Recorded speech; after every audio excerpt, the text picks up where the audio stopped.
اس وقت تعلیمی درجہ بندی کے اعتبار سے فن لینڈ پہلے نمبر پر ہے، جبکہ سپر پاور امریکہ 20ویں نمبر پر ہے۔ 2024 تک فن لینڈ دنیا کا واحد ملک ہوگا جہاں سبجیکٹ نام کی کوئی چیز اسکولوں میں نہیں پائی جاتی۔ فن لینڈ کا کوئی بھی اسکول زیادہ سے زیادہ 195 بچوں پر مشتمل ہوتا ہے، جبکہ 19 بچوں پر ایک ٹیچر۔ دنیا میں سب سے لمبی بریک بھی فن لینڈ میں ہی ہوتی ہے۔ بچے اپنے اسکول ٹائم کا 75 منٹ بریک میں گزارتے ہیں۔ دوسرے نمبر پر 57 منٹ کی بریک نیو یارک کے اسکولوں میں ہوتی ہے، جبکہ ہمارے یہاں اگر والدین کو پتہ چل جائے کہ کوئی اسکول بچوں کو پڑھانے کے بجائے اتنی لمبی بریک دیتا ہے تو وہ اگلے دن ہی بچے اسکول سے نکلوا لیں۔ خیر، آپ دلچسپ بات ملاحظہ کریں کہ پورے ہفتے میں اسکولوں میں محض 20 گھنٹے پڑھائی ہوتی ہے، جبکہ اساتذہ کے 2 گھنٹے روز اپنی سکلز بڑھانے پر صرف ہوتے ہیں۔ 7 سال سے پہلے بچوں کے لیے پورے ملک میں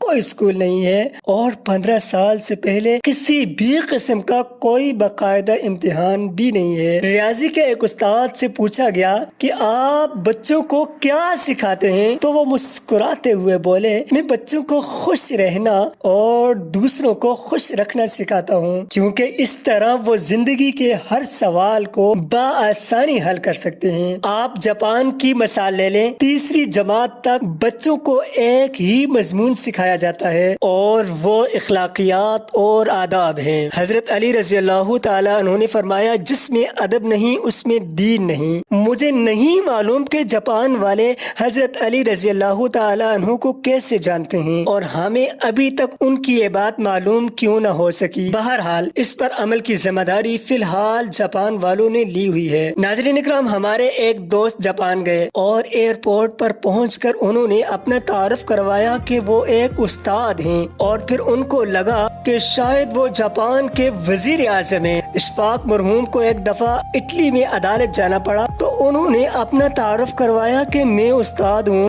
وہ لکھتے ہیں کہ جج سمیت کورٹ میں موجود تمام لوگ اپنی نشستوں سے کھڑے ہوئے۔ اس دن مجھے معلوم ہوا کہ قوموں کی عزت کا راز استادوں کی عزت میں ہے۔ ناظرین اکرام، یہ ہے قوموں کی ترقی اور عروج و زوال کا راز۔ جاپان میں معاشرتی علوم پڑھائی نہیں جاتی کیونکہ یہ سکھانے کی چیز ہے، پڑھانے کی نہیں، اور وہ اپنی نسلوں کو بہت خوبی کے ساتھ معاشرت سکھا رہے ہیں۔ جاپان کے اسکولوں میں صفائی ستھرائی کے لیے بچے اور اساتذہ خود ہی اہتمام کرتے ہیں۔ صبح 8 بجے اسکول آنے کے بعد سے 10 بجے تک پورا اسکول بچوں اور اساتذہ سمیت صفائی میں مشغول رہتا ہے۔ اب ذرا دوسری طرف آتے ہیں۔ آپ ہمارا تعلیمی نظام دیکھیں جو صرف نقل اور چھپائی پر مشتمل ہے۔ ہمارے بچے پبلشرز بن چکے ہیں۔ آپ تماشا دیکھیں، جو کتاب میں لکھا ہوتا ہے اساتذہ اسی کو بورڈ پر نقل کرتے ہیں، بچے دوبارہ اسی کو کاپی پر چھاپ دیتے ہیں، اساتذہ اسی نقل شدہ اور چھپے ہوئے مواد کو امتحان میں دیتے ہیں، خود ہی اہم سوالوں پر نشانات لگواتے ہیں اور خود ہی پیپر بناتے ہیں اور خود ہی اس کو چیک کرتے ہیں، خود نمبر بھی دے دیتے ہیں۔ بچے کے پاس یا فیل ہونے کا فیصلہ بھی خود ہی صادر کر دیتے ہیں، اور ماں باپ اس نتیجے پر تالیاں بجا بجا کر بچوں کے ذہین اور قابل ہونے کے گن گاتے رہتے ہیں۔ جن کے بچے فیل ہو جاتے ہیں وہ اس نتیجے پر افسوس کرتے رہتے ہیں اور اپنے بچے کو کوڑ مغز اور کن ذہن کا تانا دیتے رہتے ہیں۔ ہم 15 سال تک بچوں کو قطار میں کھڑا کر کر کے اسمبلی کرواتے ہیں، اور اسکول سے فارغ ہوتے ہی قطار کو توڑ کر اپنا کام کرواتے ہیں۔ جو جتنے بڑے اسکول سے پڑھا ہوتا ہے قطار کو رونتے ہوئے سب سے پہلے اپنا کام کروانے کا ہنر جانتا ہے۔ ناظرین اکرام، طالب علموں کا اسکول میں سارا وقت سائنس رٹے لگانے میں گزرتا ہے، اور آپ کو پورے ملک میں سائنس دان نامی کوئی چیز نظر نہیں آئے گی، کیونکہ بدقسمتی سے سائنس سیکھنے اور خود تجربہ کرنے کی چیز ہے، اور ہم تو اسے بھی رٹا لگواتے ہیں۔ آپ حیران ہوں گے، میٹرک کلاس کا پہلا امتحان 1858 عیسوی میں ہوا، اور برطانوی حکومت نے یہ طے کیا کہ بر صغیر کے لوگ ہماری عقل سے آدھے ہوتے ہیں، اس لیے ہمارے پاسنگ مارکس